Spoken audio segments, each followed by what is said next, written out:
Chapter 6. It had happened at last. The expected message had come. All his life it seemed to him he had been waiting for this to happen. He was walking down the long corridor at the ministry, and he was almost at the spot where Julia had slipped the note into his hand when he became aware that someone larger than himself was walking just behind him. The person, whoever it was, gave a small cough, evidently as a prelude to speaking. Winston stopped abruptly and turned. It was O'Brien. At last they were face to face, and it seemed that his only impulse was to run away. His heart bounded violently. He would have been incapable of speaking.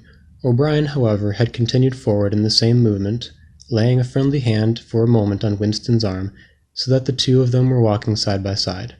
He began speaking with the peculiar grave courtesy that differentiated him from the majority of inter-party members. "I had been hoping for an opportunity of talking to you," he said. "I was reading one of your Newspeak articles in the Times the other day. You take a scholarly interest in Newspeak, I believe?" Winston had recovered part of his self-possession. "Hardly scholarly," he said. "I'm only an amateur. It's not my subject. I have never had anything to do with the actual construction of the language." "But you write it very elegantly," said O'Brien. "That is not only my own opinion. I was talking recently to a friend of yours who is certainly an expert. His name has slipped my memory for the moment." Again Winston's heart stirred painfully. It was inconceivable that this was anything other than a reference to Syme.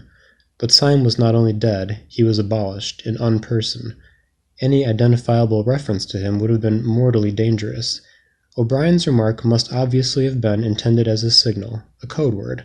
By sharing a small act of thought crime, he had turned the two men into accomplices. They had continued to stroll slowly down the corridor, but now O'Brien halted. With the curious, disarming friendliness he had always managed to put into the gesture, he resettled his spectacles on his nose. And then he went on.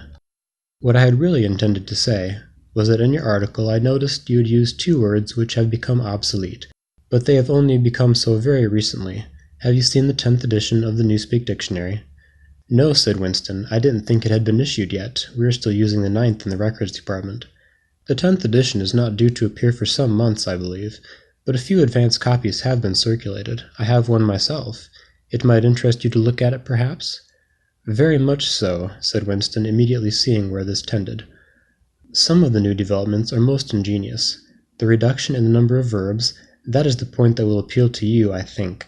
Let me see, shall I send a messenger to you with a dictionary? But I am afraid I invariably forget anything of that kind. Perhaps you could pick it up at my flat at some time that suited you?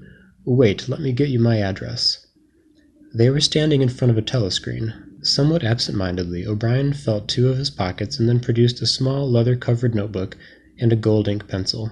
Immediately beneath the telescreen, in such a position that anyone who was watching at the other end of the instrument could read what he was writing, he scribbled an address, tore out the page, and handed it to Winston.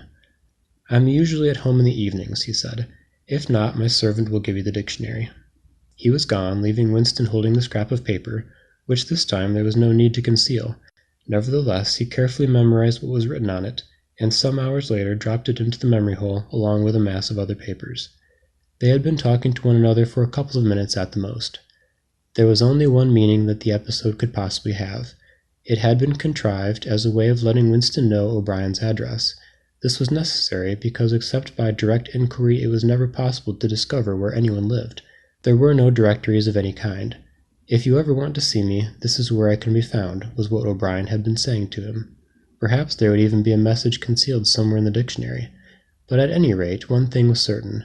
The conspiracy that he had dreamed of did exist, and he had reached the outer edges of it. He knew that sooner or later he would obey O'Brien's summons. Perhaps tomorrow, perhaps after a long delay, he was not certain. What was happening was only the working out of a process that had started years ago. The first step had been a secret, involuntary thought. The second had been the opening of the diary. He had moved from thoughts to words, and now from words to actions. The last step was something that would happen in the ministry of love. He had accepted it. The end was contained in the beginning. But it was frightening, or more exactly, it was like a foretaste of death, like being a little less alive. Even while he was still speaking to O'Brien, when the meaning of the words had sunk in, a chilly shuddering feeling had taken possession of his body. He had the sensation of stepping into the dampness of a grave, and it was not much better because he had always known that the grave was there and waiting for him.